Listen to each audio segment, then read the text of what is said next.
UK government officially announce ചെയ്ത ഒന്നാണ് ഇപ്പോൾ UK bus pass rule changes. 2026 ജനുവരി 1 കൂടി ഈ ബസ് പാസ് റൂൾ ചേഞ്ചസ് പ്രാബല്യത്തിൽ വരാൻ പോവാണ്.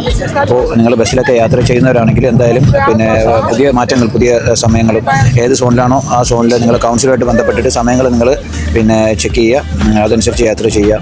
അതുപോലെ തന്നെ ഇപ്പോൾ ഫിസിക്കൽ കാർഡ് എന്നുള്ള പരിപാടി മാറ്റിയിട്ട് അവർ അത് ഡിജിറ്റലൈസ് ചെയ്യാൻ പോവാണ്. അപ്പോൾ എല്ലാം നിങ്ങളുടെ സ്മാർട്ട് ഫോണിൽ തന്നെ നിങ്ങൾക്ക് ഈ പറഞ്ഞ ഡേറ്റാസ് നിങ്ങൾക്ക് ഈ ബസ് പാസ് കാര്യങ്ങളൊക്കെ നിങ്ങൾക്ക് അതിനകത്ത് കൊണ്ടുനടക്കാം. അതൊരു സുരക്ഷയുടെ ഭാഗമായിട്ട് അവർ ചെയ്യുന്ന ഒന്നാണ് ഇത്. കാരണം യാത്രാ ക്രമീകരണങ്ങൾ, വേഗത ക്രമീകരണങ്ങളൊക്കെ കൂട്ടാൻ അവർക്ക് ഒരുപാട് സഹായിക്കുമെന്നാണ് അവർ പറയുന്നത്.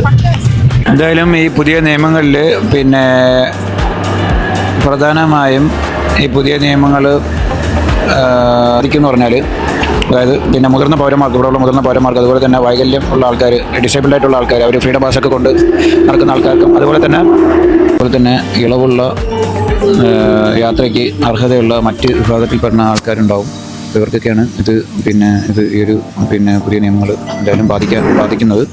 അതായത് അർഹതയുള്ള എല്ലാവർക്കും അനാവശ്യമായ ബുദ്ധിമുട്ടുകളില്ലാതെ യാത്ര ചെയ്യാനുള്ള ലക്ഷ്യമാണ് അവരെന്തായാലും ഈ ഒരു മാറ്റങ്ങൾ അവർ കൊണ്ടുവരാൻ വേണ്ടിയിട്ട് പോകുന്നത്. അപ്പോൾ എന്തായാലും ഈ ഇൻഫർമേഷൻ എല്ലാവർക്കും ഷെയർ ചെയ്യുക.